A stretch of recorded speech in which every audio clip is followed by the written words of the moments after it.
Hi students. So in the last video lecture we have finished the chapter that was reproductive health, and in today's video lecture we will start a new chapter, that is evolution, right? So in this chapter we are going to study about the evolution, but we will understand that what is evolution, how evolution is important, what is the significance of evolution, and at the end we will also study the human evolution in precisely we'll study about the human evolution. And to understand the evolution we also need to understand that what is life. तो आज हम इस video lecture में पढ़ेंगे, नया chapter start करेंगे, that is your evolution. तो सबसे पहले हमको इस चैप्टर में क्या समझना है कि इवोल्यूशन है क्या, what is the concept of evolution, what is its purpose, and why it is very important, why we study evolution, what is the importance of evolution, what is its significance, and at the end हम क्या पढ़ेंगे, human evolution के बारे में पढ़ेंगे। तो whenever we talk about evolution, मतलब evolution मतलब कि आज तक लाइफ फॉर्म का, मतलब प्लैनेट अर्थ में जो भी लाइफ फॉर्म एग्जिस्ट करता है एंटायर बायोस्फीयर में, whatever the life forms are actually existing right now, is it like the same for means since the time immemorial? No. मतलब अभी जो लाइफ फॉर्म है हमारे अर्थ में, हमारे बायोस्फीयर में हम जो देख रहे हैं, बिल्कुल ऐसा ही लाइफ फॉर्म हमेशा से रहा है क्या? नहीं, ऐसा नहीं है। हमेशा से जो लाइफ फॉर्म्स है, जैसे अभी आप एग्जांपल अगर हम लेंगे, आप सबको पता है, आप लोगों ने छोटे क्लासेस में पढ़े होंगे कि we human being are actually evolved from apes, है ना। सो इसका मतलब है कि पहले हम अभी जैसे हमारा जैसा बॉडी स्ट्रक्चर है, हमारा जैसा मेंटल कैपेसिटी है, हमारे ब्रेन का जो कैपेसिटी है, हमारे मॉर्फोलॉजिकल जो फीचर्स हैं, हमारे जो मूवमेंट लोकोमोशन का जो पैटर्न है, और भी जो भी एस्पेक्ट्स हैं, वो बिल्कुल पहले ऐसा नहीं था। तो during the course of time, मतलब धीरे धीरे समय के साथ साथ हमने अपने आप को एडप्ट किया, अपने आप को इवॉल्व किया, मतलब उन्नत किया समय के साथ साथ according to the environmental condition. ठीक है। सबसे पहले थोड़ा हम बात करें इवोल्यूशन के बारे में। एक्चुअली इवोल्यूशन है क्या? It is it is a continuous adaptation which is actually developed by the particular individual organism in response to the environmental condition।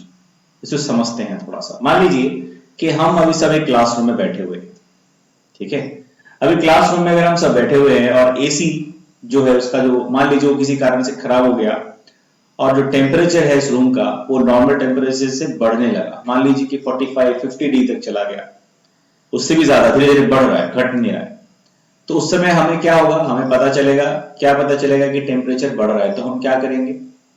हम उस रूम से बाहर निकल जाएंगे, है ना।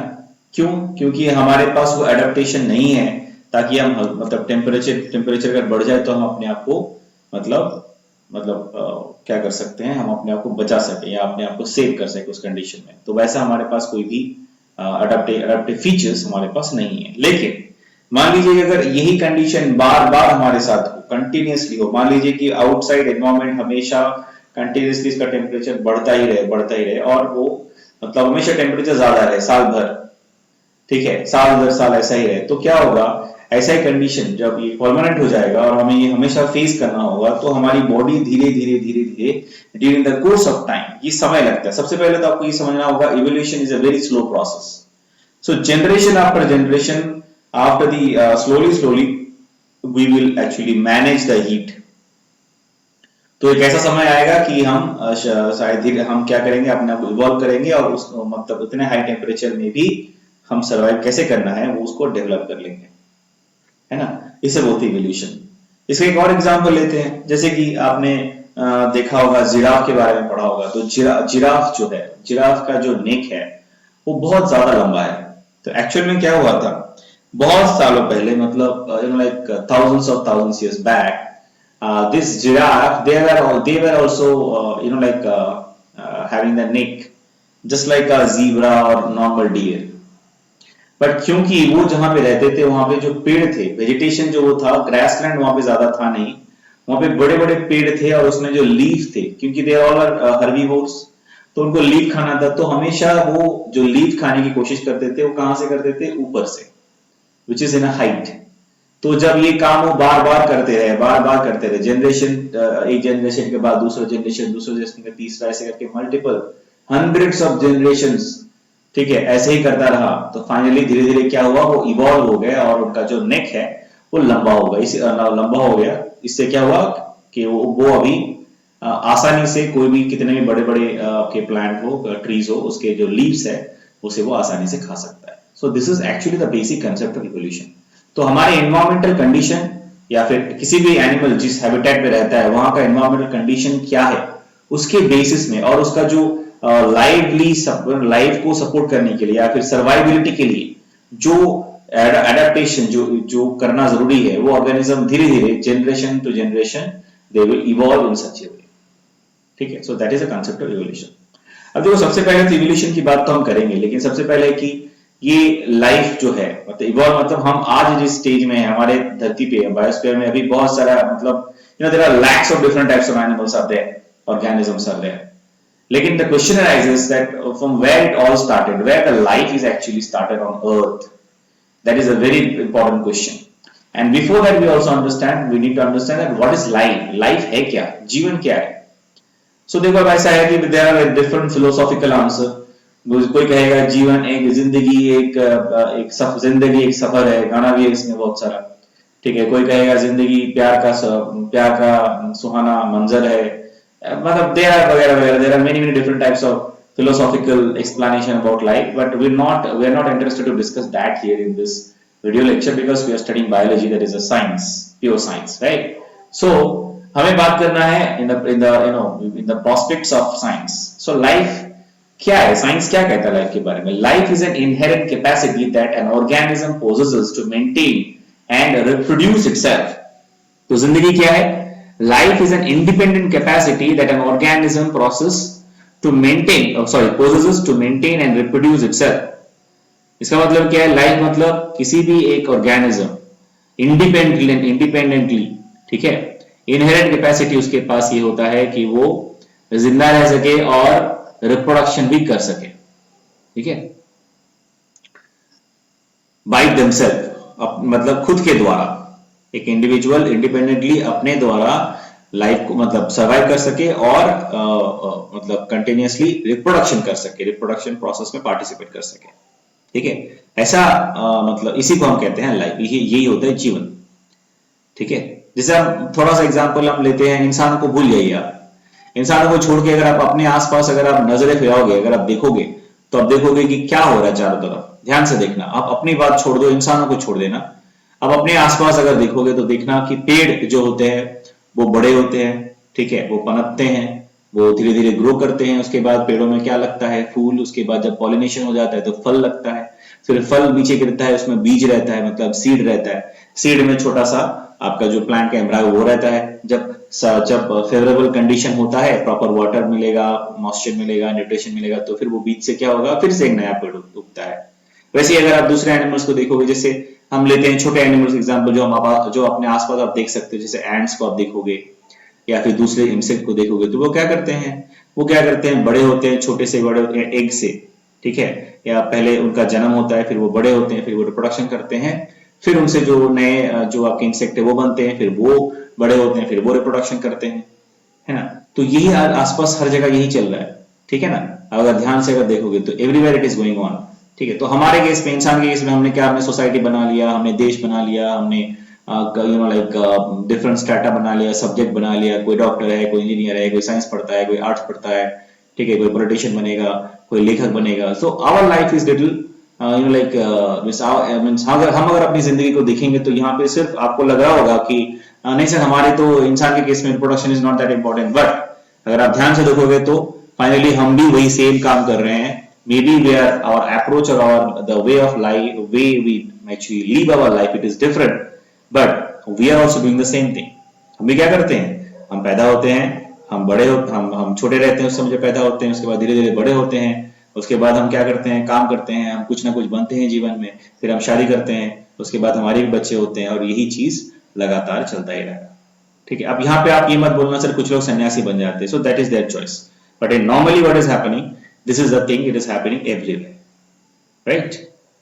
हाँ, but for you kind information, बाकी सारे ऑर्गेनिज्म वो संन्यास नहीं लेते। हाँ, चलो continue. So the life, the basically the way we can divide it is a life is an inherent capacity that an organism possesses to maintain and reproduce itself, ठीक है। तो ये तो लाइफ है, हम मतलब as per our knowledge goes till now, हमें अभी तक लाइफ के बारे में जो हम समझते हैं उसके बारे में बोलते हैं, लेकिन there are philosophical answers as well। तो फिलोसॉफिकली वो क्या कहते हैं कि different views of life they we have, different people say different way in philosophy, so we're not that interested in that, we're not that much interested in that philosophical answers, ठीक है।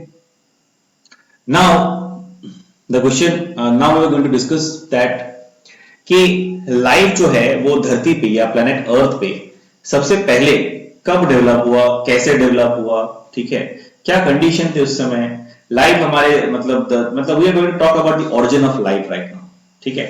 मतलब सबसे पहले दुनिया में जीवन का जो मतलब हम कह सकते हैं जो ओरिजिन हुआ वो कैसे हुआ। It's a very big question. It's a mysterious question. It is very difficult to answer. ठीक है, बहुत सारे क्वेश्चन है दुनिया में जिसका आंसर देना बहुत मुश्किल है, ठीक है। जैसे ये ब्रह्मांड कब बना, ब्रह्मांड इतना मतलब लिमिटलेस क्यों है, ठीक है। अगर हम अपने धरती से बाहर जाएंगे तो धरती के बाहर सिर्फ मतलब डार्कनेस ही डार्कनेस है, ठीक है। एक मतलब सोलर सिस्टम से दूसरे सोलर सिस्टम तक जाने के लिए कितना लाइट ईयर्स ट्रैवल हमें करना पड़ेगा। सो ये जो सारी चीजें हैं ये हमें पता नहीं इसका आंसर। ऐसे बहुत सारी चीजें हैं दुनिया में हमें नहीं पता कि टाइम क्या है, what is time, no one knows what is time. हमें ये पता है कि time is actually affecting everything in the world, in the universe, but actual में टाइम क्या है, इज इट अ डायमेंशन और not, we don't know, right. So there are many many mysteries. तो इसमें से ये मिस्ट्री भी है, एक सबसे बड़ा मिस्ट्रीज में से आता है कि लाइफ क्या है और लाइफ ओरिजिनेट कब हुआ था, ओरिजिन कब हुआ था और हुआ कैसे था, अगर हुआ भी था तो कैसे हुआ था, ठीक है। तो अगर इसके ना बहुत सारे थियरीज हैं, ठीक है, और आप ध्यान देना थियरीज है, लॉज नहीं है। हम जब बात करेंगे इस इवोल्यूशन में स्पेशली, यहाँ पे हम सिर्फ थियरीज की बात करेंगे। तो ऐसे बहुत सारे थियरीज है जो कहता है, अलग अलग तरीके से डिफाइन करता है कि लाइफ धरती पे कैसे या लाइफ कैसे फर्स्ट टाइम बना, ठीक है। तो अब इसमें सवाल ये भी आता है कि लाइफ क्या सिर्फ अर्थ में ही फर्स्ट टाइम आया था, या लाइफ सिर्फ अर्थ में ही है क्या, is there only life on earth in the entire universe. पता नहीं, हमें नहीं पता, क्या पता किसी और गैलेक्सी में, हमारा गैलेक्सी तो मिल्की वे है, तो हमें क्या पता कि किसी और स्टार सिस्टम या किसी और गैलेक्सी में शायद वहां पे भी लाइफ हो, वी डोंट नो। हमारे साथ किसी का कोई लिंक नहीं है, इतनी दूर हो, मतलब एक गैलेक्सी से दूसरे हैबिटेबल गैलेक्सी या जहां पे हैबिटेबल प्लैनेट्स है वो हमारे से इतना दूर है कि हम उसके बारे में कोई जानकारी पता ही नहीं कर सकते। वो भी वहां पे अगर कोई जीवन है भी, वो भी हमारे साथ कोई कॉन्टैक्ट नहीं कर पा रहा है अब तक, ठीक है। तो हमें नहीं पता कि वी आर अलोन और the life is only existing in planet earth, we don't know. But what we can do, what we can know, we always try to understand the things what is happening, ठीक है। So there are many theories, will discuss one by one, ठीक है। So there are several theories regarding the origin of the universe, but the most accepted theory is the big bang theory. तो universe की formation सब हम अगर पहले बात करेंगे, हम अगर बात करेंगे लाइफ के ओरिजिन के बारे में हमारे प्लैनेट अर्थ में, उसके पहले भी हमें तो ये बात करना पड़ेगा कि यूनिवर्स कब बना, कैसे बना। तो उसके भी बहुत सारे थियरीज है, लेकिन सबसे एक्सेप्टेड थियरी आपने भी पढ़ा हुआ क्लास 9-10 में कि that was the accepted, the most accepted theory is big bang theory. Big bang मतलब एक बहुत बड़ा धमाका हुआ, ठीक है। मतलब शुरुआत में कुछ भी नहीं था, सिंगुलैरिटी मतलब there was nothing, and from the nothing there was a big bang happen, बहुत बड़ा धमाका हुआ। और उस धमाके से क्या हुआ, बहुत सारे मतलब अब हमारा जो यूनिवर्स जो हम देख रहे हैं अभी वो बना, ठीक है। And that was the most accepted theory. उसके बाद क्या कि universe was form about 20 billion years ago. ब्रह्मांड जो है वो कब बना, लगभग हम ये कैलकुलेट करके अभी तक हमें जितना पता चला है इंसान को कि it happens about 20 billion years ago. और धरती कब बना, ऑलमोस्ट 4.5 बिलियन ईयर्स अगो। धरती कब बना, प्लैनेट अर्थ, हमारा अर्थ जो है प्यारी जो धरती है हमारी जिसमें हम रहते हैं सब, ये कब बना, ये बना 4.5 बिलियन ईयर्स अगो, ठीक है। और नाउ द क्वेश्चन इज कि लाइफ कब धरती पे या हमारे प्लैनेट अर्थ में कब डेवलप हुआ, कब बना, ओरिजिन ऑफ लाइफ कब हुआ। It is also the expected that the time it is almost 4 billion years ago. The life originated on Earth. It is almost 4 billion years ago. ठीक है. अब देखो जब लाइफ धरती पे जब मतलब फर्स्ट टाइम आया लाइफ लाइफ का मतलब वो फर्स्ट फॉर्म जब लाइफ बना उस समय धरती या हमारे प्लैनेट अर्थ का जो कंडीशंस था वो बिल्कुल अलग था. अभी जैसा हमारा कंडीशन बिल्कुल ऐसा नहीं था क्योंकि जब उस समय क्या था ब्रह्मांड या जो यूनिवर्स है वो बना ही था. तो जितने भी प्लैनेट्स थे जितने भी आपके सोलर सिस्टम में जितने भी आपके प्लैनेट्स थे तब वो भी सब किस अवस्था में थे उनका क्या कंडीशन था. उस समय जो टेम्परेचर था हमारे अर्थ का वो बहुत ज्यादा था. ठीक है. There was a very high temperature of the atmosphere. बहुत ही ज्यादा टेम्परेचर हाई था. ठीक है. और क्या था उस समय जो हमारा एटमॉस्फेयर था वो भी ठीक से नहीं मतलब एटमॉस्फेयर बना ही नहीं था उस समय ठीक से. ठीक है. और था आपके हमारे हमारे अर्थ में और क्या था लाइट एलिमेंट्स वर प्रेजेंट जैसे कि कुछ गैस लाइट जो गैस है वो थे हमारे अर्थ के अर्थ में जैसे कि CH4 NH3 H2 एटसेट्रा ये सारे गैस उस समय.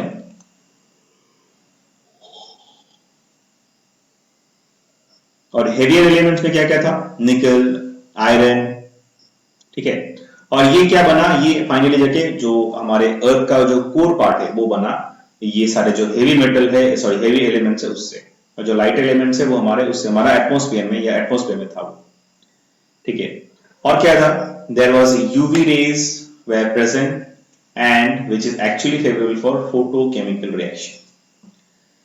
उस समय हमारे पास हम मतलब उस समय अर्थ पे कंडीशन क्या था उस समय अर्थ में यूवी रेज मतलब जो था वो हमेशा अवेलेबल था हमेशा वो मतलब पाया जाता था उस समय and which was actually favourable for the photochemical reaction. ठीक है.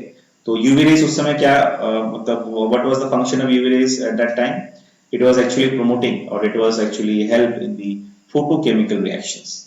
ठीक है. फोटोकेमिकल रिएक्शन मतलब जिस केमिकल रिएक्शन में लाइट यूज होता है in this case it is UV rays उस तरह के रिएक्शन को हम बोलते हैं फोटोकेमिकल रिएक्शन. ठीक है. जैसे कि photosynthesis right. So photochemical reaction. So there were no molecular oxygen. शुरू में जब अर्थ का कंडीशन जब इस तरह जो एक्सट्रीम था actually in the beginning the condition of the earth was extreme. ठीक है. जब अर्थ धीरे धीरे ठंडा हो रहा था उसका जो टेम्परेचर धीरे धीरे घट रहा था तो शुरू में टेम्परेचर बहुत ज्यादा था. ठीक है. हमारे जो एटमॉस्फेयर था वो भी ठीक से नहीं था उस समय. एटमॉस्फेयर एक्चुअली रिड्यूसिंग था.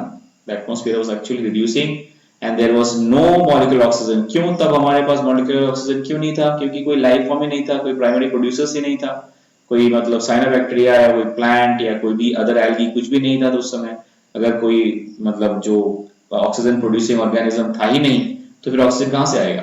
तो उस समय हमारे जो अर्थ में ऑक्सीजन या molecular oxygen it was absent. ठीक है. एंड उस समय कंडीशन क्या था एटमॉस्फेयर का the condition of the atmosphere was reducing and it was not completely means ready. ठीक है. सो जो अर्थ था उस समय ओरिजिन ऑफ लाइफ के समय में वो बहुत ही ज्यादा एक्सट्रीम कंडीशन में था. ठीक है. मैं आपको थोड़ा और बताता हूँ मतलब थोड़ा सा आपको समझना होगा. उस समय ऐसा था कि टेम्परेचर इतना ज्यादा होता था कि कंटिन्यूसली जो वाटर था वो इवेपोरेट हो रहा था और ऊपर जाके कंडेंस होकर फिर से बारिश हो रहा था. ठीक है. और वो कंटिन्यू ये बारिश जो होता मतलब उस समय हो रहा था वो बहुत ही ज्यादा होता था और कंटिन्यूसली होता था मतलब सालों तक बारिश. ठीक है. सालों तक धरती पे सिर्फ बारिश ही होती रहती थी हमेशा बारिश होती रहती थी. ठीक है. इसीलिए उस तरह की जो रेनफॉल है उसको हम बोलते हैं टोरेंशियल रेनफॉल. जब you know continuously if it rain for long time. Imagine करो कि आज के दिन में अगर मतलब बारिश शुरू हुआ और ऐसे एक साल तक से बारिश ही हुआ तो कैसा लगेगा किस क्या कंडीशन होगा. ठीक है ना. तो सारे जगह पे पानी पानी हो जाएगा. बिल्कुल वैसा ही कंडीशन तब था. लेकिन इसका मतलब ये मत समझिए आप कि उस समय टेम्परेचर कम था. टेम्परेचर कम था. बारिश तो हो रहा था लेकिन टेम्परेचर भी धीरे धीरे घट रहा था लेकिन टेम्परेचर उस समय बहुत ही ज्यादा हाई था. और क्या हो रहा था क्योंकि क्लाउड्स बन रहे थे कंटिन्यूसली और जब क्लाउड्स बन रहे थे तो क्या हो रहा था क्या होता था उस समय थंडरिंग होता था. ठीक है. So continuously thundering continuously rain continuously the water is getting evaporated. ये चीज बार बार हो रहा था मतलब पानी नीचे आ रहा था because of the high temperature it is getting evaporated continuously. फिर वो ऊपर जा रहा था. ऊपर जाते जाते कंडेंस होके फिर से क्लाउड बन के फिर पानी बन के फिर नीचे आ रहा था. ये साइकिल कंटिन्यूसली चलता रहा. ठीक है. और जो क्लाउड के बीच जो टकराव होते थे the because of the you know like the clouds are actually collide with one another and because of that thunder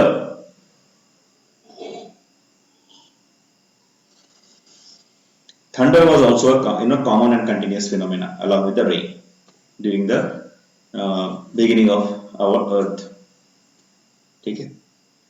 Now we'll talk about the different theories of origin of life. ठीक है. origin of life के ऊपर life कैसे आया धरती पे या life कैसे बना धरती पे, कर सबसे पहले लाइफ कैसे हुआ, तो इसके ऊपर बहुत सारे थ्योरीज है, तो हम एक एक थ्योरीज के बारे में भी बात करेंगे एक एक करके. So today will try to finish as many theories as we can. Okay. तो first theory, the theory of special creation. अब देखो थ्योरी ऑफ स्पेशल क्रिएशन जो है ना, it is based on religious belief. इसमें क्या है ना, अलग अलग धर्म जो हमारे धरती पे अलग अलग रिलीजियंस हैं, जैसे हिंदुइज्म है, इस्लाम है, क्रिश्चियनिटी है, जैनिज्म है, सिखिज्म है, ठीक है, और भी बहुत सारे रिलीजियंस है, मैं सबका नाम यहाँ पे मुझे याद नहीं. जो सारे अलग अलग रिलीजन है, जो मेजर रिलीजियंस हम उसकी बात करते हैं. चलिए जैसे हम बात करेंगे अगर क्रिश्चियनिटी की, अगर हम हिंदुइज्म की बात करेंगे, या फिर हम अगर हम इस्लाम का बात करेंगे, तो आप देखिएगा उसमें कहा गया होगा, हर एक किताब में, हर एक रिलीजियस बुक में ये कहा गया है कि भगवान मतलब एक सुप्रीम बीइंग, या जैसे हम बोलते हैं स्पेशल क्रिएटर, ठीक है, गॉड, उन्होंने ये जो सब कुछ है ये उन्होंने बनाया. ठीक है. जैसे कि क्रिश्चियनिटी में है कि there are 6 or 7 days like that. If I'm wrong, so please forgive me. So कुछ एक दिन है, आप वो देख लीजिएगा कि number of days are there, कि each day God actually created certain things. मतलब मान लीजिए कि ऐसा है कि पहला दिन में कहा गया कि धरती बना, दूसरे दिन में समुद्र बना, तीसरे दिन में आकाश बना, तो ऐसे करके बनाया. ठीक है. कि कभी अर्थ बनाया, उसके बाद फिर स्काई बनाया, फिर कभी समुद्र बनाया मतलब ओशन बनाया, फिर लिविंग बींग्स बनाया, अलग अलग ऑर्गेनिज्म बनाए, फिर एक दिन आया उस दिन क्या इंसान को भी बनाया. तो ये जो है, this is a theory which is actually proposed by natural default. It is proposed by default it is proposed by the different types of religious books. ठीक है. तो अलग अलग रिलीजन जो है अलग अलग कहानी कहता है. कोई कहता है कि इस तरह से धरती पे जीवन आया, या फिर भगवान ने जीवन को बनाया, भगवान ने हमको बनाया, भगवान ने सारी चीजों को बनाया. ठीक है. सारी कायनात भगवान ने बनाई. ठीक है. तो ये सारी चीजें जो है ये रिलीजियस है. इसका कोई एविडेंस या साइंटिफिक प्रूफ हमारे पास नहीं है. But even though, because it is a belief and it is going on for thousands of years, which is believed by crores of people, so we need to discuss this as well. So the theories of special creation, मतलब there is a special being is there, मतलब एक supreme कोई being है which is beyond the understanding of our brain and beyond the understanding of the universe as well. वो जो supreme being है उन्होंने ये सब कुछ बनाया, और उसे हम उन्हीं को हम क्या कहते हैं, God कहते हैं, भगवान कहते हैं. कोई उन्हें अल्लाह के नाम से पुकारता है, कोई उन्हें जीसस कहता है, कोई उन्हें राम कहता है, कोई उन्हें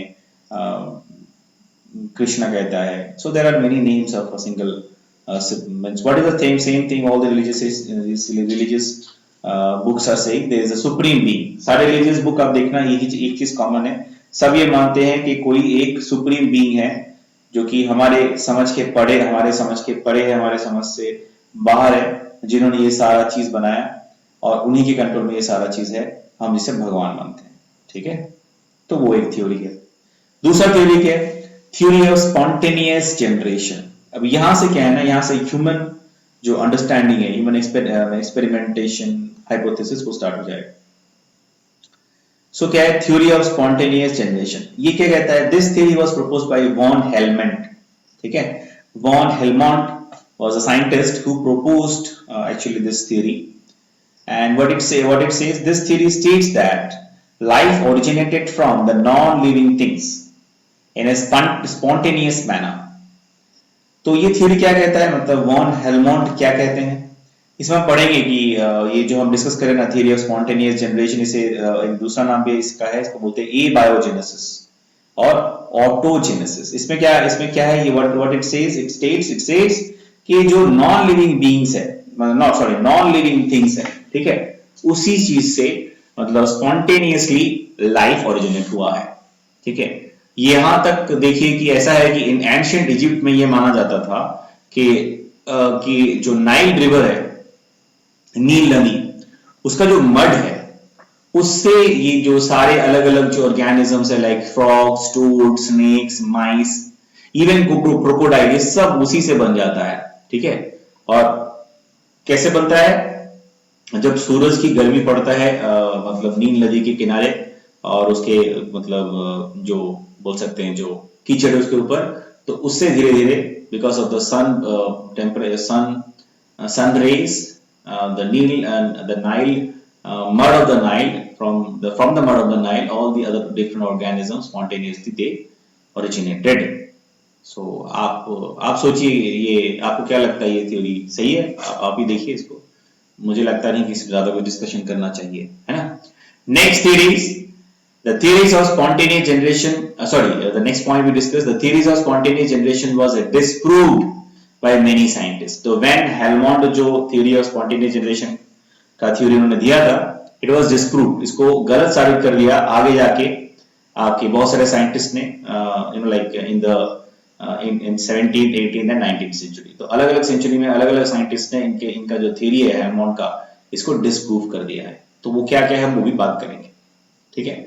So what they proved that the new organism can be formed from the pre-existing one, that is omnis vivum ex ovo और vivo, ठीक है? मतलब अभी जो हमने कहा ये लैटिन में है, the meaning is the same, that the new organism can be formed from pre-existing one, मतलब pre-existing organism से ही जो next organism है या नया ऑर्गेनिज्म वो बन सकता है, कोई नॉन लिविंग थिंग से नया ऑर्गेनिज्म नहीं बन सकता।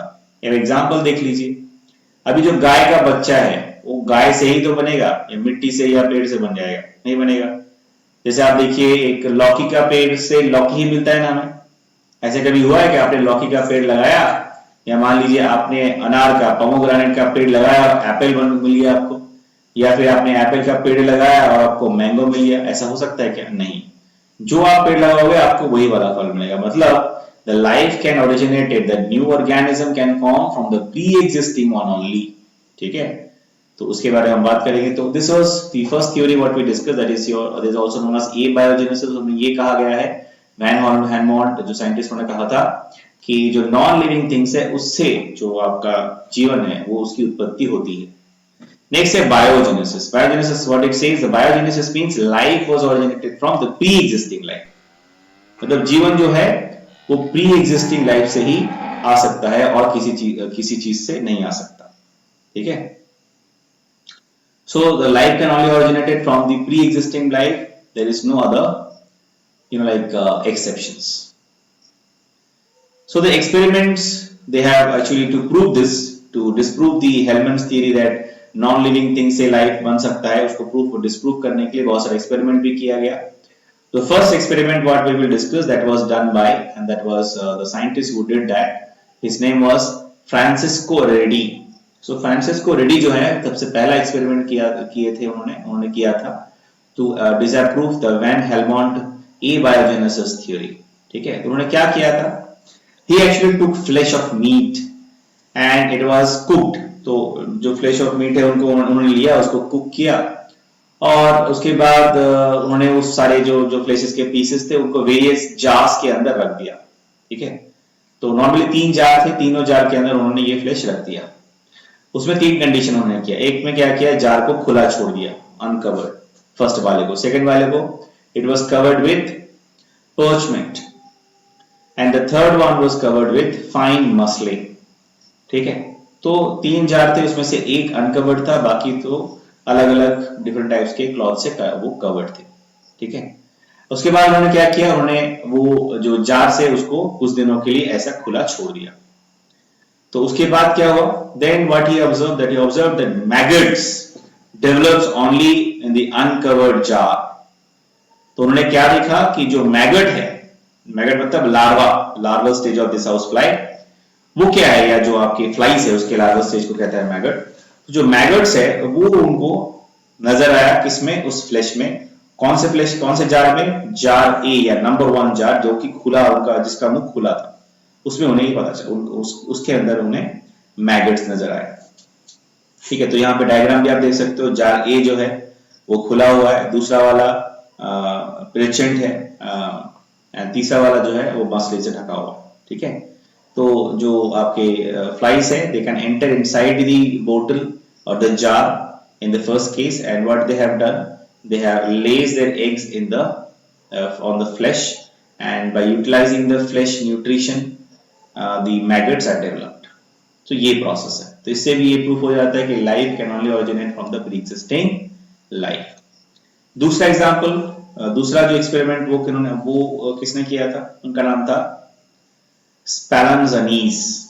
तो एक्सपेरिमेंट क्या था, उसका नाम से इस एक्सपेरिमेंट का नाम क्या होगा, स्पैलेंज़नीज एक्सपेरिमेंट। इसमें क्या हुआ था, Spallanzani's experiment disproved the spontaneous generation. इसने भी उस स्पॉन्टेनियस जनरेशन का जो थ्योरी है एबायोजेनेसिस उसको भी डिस्प्रूव कर दिया। ठीक है, so the spontaneous generation of micro organism. अब क्या हुआ, from this experiment he concluded that high temperature can kill all the living organism in the experimental broth. अब उन्होंने क्या किया था, एक्चुअली उन्होंने एक कंटेनर लिया था और उन्होंने उसमें जो ब्रॉथ लिया था जिसमें कि माइक्रो ऑर्गेनिज्म था उसको उन्होंने बॉईल कर दिया। तो जब बॉईल कर दिया उसको इमीडिएटली उन्होंने कवर कर दिया। ठीक है, अब बॉईल करके कवर कर दिया तो क्या होगा, बॉईल हो गया तो उसके अंदर जितना भी माइक्रो ऑर्गेनिज्म था वो सब मर गया, जितने भी ऑर्गेनिज्म थे सब मर गए, all actually it become dead. ठीक है, इसका मतलब क्या, उसके बाद अगर इमीडिएटली उन्होंने कवर कर दिया तो फिर क्या हुआ, फर्दर कोई भी जो माइक्रो ऑर्गेनिज्म है वो उसमें डेवलप नहीं हो सका। लेकिन the moment you open it, again the microorganism came and infect, they found their colonies there. तो इससे हमें क्या पता चला, इससे हमें ये पता चला कि जो माइक्रोऑर्गेनिज्म जो है they will die at the high temperature. ठीक है, now the spontaneous generation of life or the spontaneous generation of microorganism, it is disapproved by this experiment. Now we'll talk about the third experiment, that is the third experiment was done by Louis Pasteur. आपने सबने उसका नाम सुना होगा, Louis Pasteur and उन्होंने pasteurisation जो process उन्होंने develop किया था। सो उन्होंने क्या किया, he also known as the actually उन्होंने भी एक एक्सपेरिमेंट किया इसके ऊपर एबायोजेनेसिस को डिस्प्रूव करने के लिए। He also done one experiment and that experiment was actually known as swan neck experiment. ठीक है, अब देखो उसको स्वान नेक एक्सपेरिमेंट क्यों कहते हैं, क्योंकि उन्होंने जो एक्चुअली कंटेनर यूज किया था, जो फ्लास्क यूज किया था, उसका जो नेक था उसमें क्या था ना, it is having Ben like structure which is almost thin bend like outlet, and it is almost look like a swan neck. So that's why the experiment is also known as the swan neck experiment. ठीक है, तो उन्होंने क्या किया था हम discuss करते हैं। He took broths in a long necked flask, जो बड़े बड़े लॉन्ग नेक वाले फ्लास्क है उसके अंदर उन्होंने ब्रॉथ लिया, ब्रॉथ मतलब nutrient medium actually, and then he bend the neck of the flask. उसके बाद उन्होंने क्या किया, जो फ्लास्क का जो नेक है उसको बेंड कर दिया। ठीक है, अब जब फ्लास्क बेंड कर दिया तो इसके लिए आप थोड़ा सा डायग्राम देखेंगे तो आपको और क्लियर होगा। So let us see the diagram also.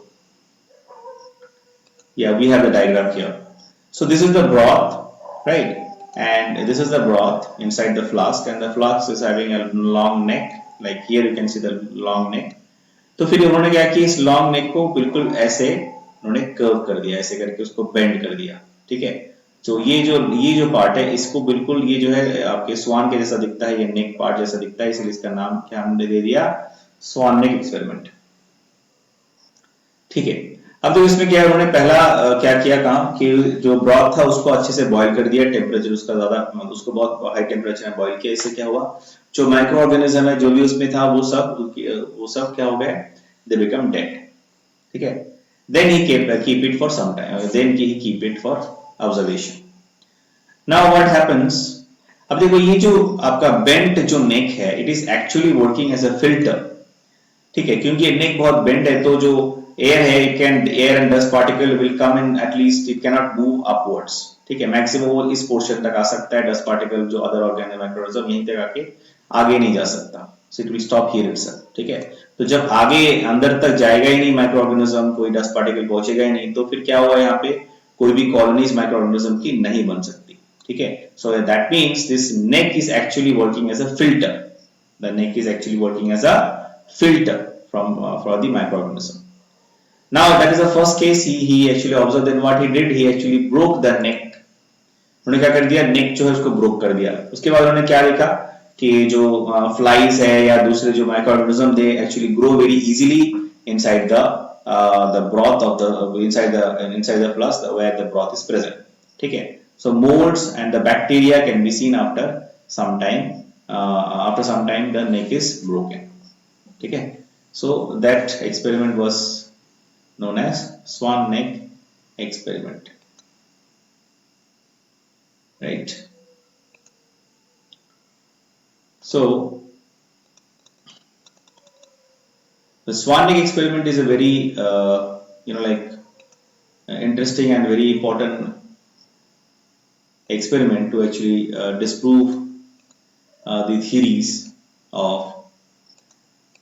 abiogenesis. ठीक है. तो इससे भी हमें क्या पता चला कि एबायोजेनेसिस जो है that was not a right theory. जो लिविंग ऑर्गेनिज्म है वो नॉन लिविंग जो आपका ऑर्गेनिज्म और नॉन लिविंग थिंग्स है उससे ओरिजिनेट नहीं होता. ठीक है. So this is the third theory we discussed, that is actually that was done by Louis Pasteur, and he took the broth in a long neck flask and then he bent the neck of the flask and then he boiled the broth in the flask to kill the microorganism which are present inside the broth.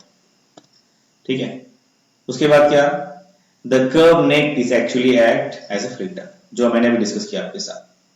Now if the flask with the swan neck is kept for months, अगर हम जो swan neck जो है जो flask है उसको अगर हम महीनों तक रख दें, then even then the no life will appear as a germ laden dust particles in the air were trapped and by the curved neck. जो मैंने अभी बताया था आपको कि महीनों तक ये जो है ब्रॉथ है इसमें कोई भी कॉलोनीज डेवलप नहीं होगा. क्यों नहीं होगा? क्योंकि जो स्वान नेक जो आपका जो स्वान नेक जो फ्लास्क का जो स्वान नेक टाइप स्ट्रक्चर है, the swan neck is actually working as a filter.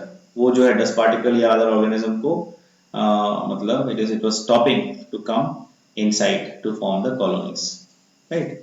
Now, if the swan neck was broken off, हमने बात किया कि अगर स्वान नेक को हम तोड़ देते हैं, उन्होंने भी वही किया था, साइंटिस्ट ने वही किया था. ठीक है. लुई पास्चर ने वही किया था, तोड़ दिया था उन्होंने. तुमने क्या मिला? उन्हें क्या पता चला कि जो बैक्टीरिया या अदर जो microorganism they are growing in favourable conditions, right? Now, thus the Louis Pasteur, who was very famous for germ theory of disease and immunology, ठीक है. And the Louis Pasteur finally disproved the abiogenesis as well. ठीक है. So Louis Pasteur he disproved the abiogenesis theory completely. Right. Now, next is theory of panspermiotic or extraterrestrial theory. Now this theory was proposed by, this theory is very interesting. बात करेंगे हम इसके बारे में. Now this theory was proposed by Richter in 1865. According to this theory, the protoplasm reached the earth in the form of a spore or other simple particles form of spores or germs or other simple particles from some unknown part of the universe with the cosmic dust and subsequently evolved into various forms of life. ठीक है. सो ये जो theory है पैनस्पर्मिएटिक और extra terrestrial theory, ये जो कहता है कि जो हमारे प्लैनेट अर्थ में जो लाइफ हमें आज दिखता है, जो life form what we can see, it was not originated on earth, it was actually brought from, or it was actually came from some other part of the universe or outside of the earth, okay, in the form of a spore, and subsequently the other parts it get mature and other different life forms are actually they form one by one. ठीक है. तो ये theory क्या कहता है कि universe से अलग से जो लाइफ फॉर्म है वो हमारी धरती पे आया था, धरती पे अलग से नहीं बना. ठीक है. तो that's a very interesting theory. मतलब एलियंस जो है वो धरती पे लाइफ को बनाया होगा या एलियंस की वजह से धरती पे लाइफ आया होगा. ठीक है. तो ये कहता है वो theory. Now this theory is also known as cosmic theory और स्पोर थ्योरी। इस थ्योरी का दूसरा नाम क्या है? Cosmic theory, sorry cosmozoic theory, not cosmic, cosmozoic theory और स्पेस थ्योरी। ठीक है। Next, the theory of eternity of life. Now theory of eternity of life मतलब, ठीक है, what is the meaning of theory of eternity of life, right? See, this theory was proposed by Prior in 1880.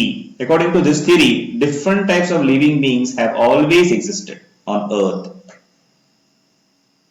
and and shall continue to exist forever. क्या कह रहा है कि अलग अलग तरह के जो लिविंग बीइंग है, they all exist on Earth and shall continue to exist forever. ठीक है, एक साथ जो है डिफरेंट तरह के जो लिविंग बीइंग्स है वो कंटिन्यू करते हैं हमारे, they continue together on Earth and they will continue the same in the future as well, right? Now, evidences against the theory of eternity of life. It is accepted that the Earth had not always existed.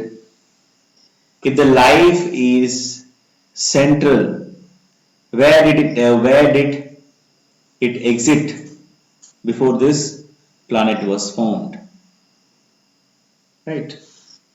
So the eternity of life क्या कहता है कि according to this theory, the different types of living beings have always existed on planet Earth. मतलब जो अलग अलग तरह के जो लाइफ फॉर्म है वो सब एक साथ प्लैनेट अर्थ में को एग्जिस्ट करते हैं एक साथ, वो हमेशा करते रहेंगे। Now theory of catastrophism. Next, theory of catastrophism. Georges Cuvier, actually the father of modern pathology, and Orbigny were the chief advocates of this theory. According to this theory, the cataclysm, that is a great destruction or catastrophic concerning the disastrous event, revolution occurs upon Earth from time to time and which completely destroy all organism. दूसरा एक theory है, ये क्या कहता है कि जो all organism will destroyed one day just at the right time and then all the other new organism will form, right? So that is the theory, the last theory, but and which was known as the theory of catastrophism. Okay, so these are the different types of theories which actually to explain the origin of life, how the life is originated on planet Earth. Now, apart from there is one more theory which is very important we need to discuss, and I think that will be discussed in the next video lecture. So just let me introduce and let me tell you about the theory, the modern theory of Opren and Haldane, or it is also known as the theory of origin of life. ठीक है, इसे को हम क्या कह सकते हैं? theory of origin of life. तो हम will discuss it in the next video lecture. ठीक है। Now what I have discussed already, the same points are there on the screen right now.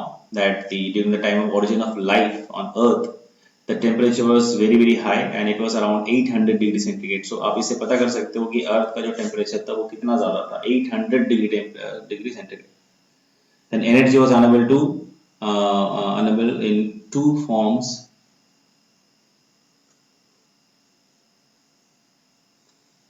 और उस समय जो एनर्जी था वो भी सिर्फ दो ही फॉर्म में अवेलेबल था। पहला जो था यूवी रेज, जो हमने पहले भी डिस्कस किया है। दूसरा क्या था? In the form of lightning, that is a thunder. ठीक है, सो ये दो ही सोर्स थे जो एनर्जी के लिए, बाकी कोई दूसरा सोर्स एनर्जी के लिए उस समय नहीं था। ठीक है, and there was torrential rain, means for very long period of time. ठीक है, तो उस समय जो बहुत लंबे समय के लिए मतलब बारिश हो रहा था. So these are all the part which is actually explained in the chemogenetic theory or the modern theory of origin of life, and we will discuss in detail in the next video lecture. So till then, take care, be safe, stay at home. Thank you.